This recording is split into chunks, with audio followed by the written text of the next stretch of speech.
yung pagkarinig sa aral ng Diyos, nagbibigay na yun ng pananagutan.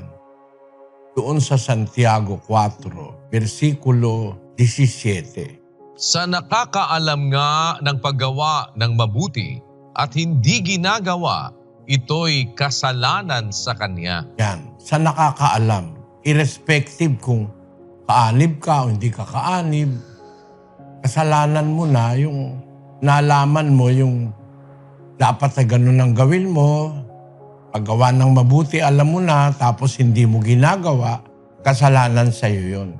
Whether you are in the church or outside the church, pag nalaman mo.